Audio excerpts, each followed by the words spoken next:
wanted them in, so we said, great, there are helicopters in the package. The first bus of migrants arrived in D.C. today. Texas Governor Greg Abbott making good on his promise to send migrants to the president's doorstep. I think you previously called it a publicity stunt. Is that still the view of the White House? Can you give us any reaction to this busload of migrants arriving here in D.C.?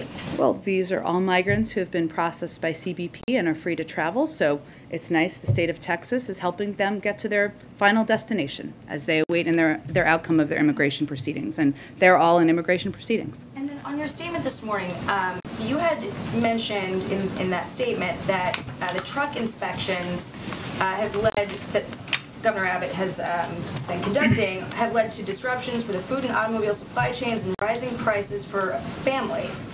So is the White House blaming Greg Abbott for inflation?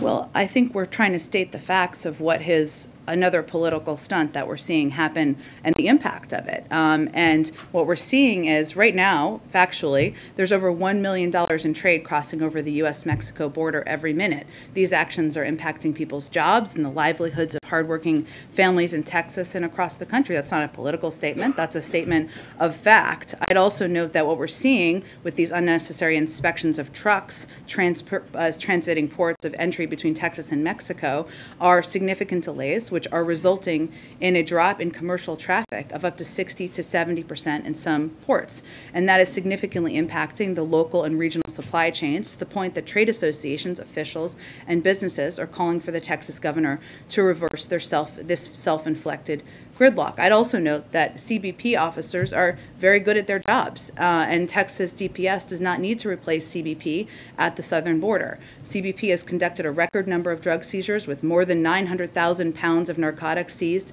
just in FY 2021. So the economic impact here, something that people of all political stripes are calling for a reversal of, is something that we think is significant and we felt should be shouted out. And then last one, does the White House still view inflation as transitory?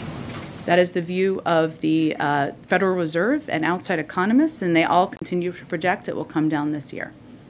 Go ahead. Yeah, Jen, just to make sure we're clear, first of all, the question of genocide.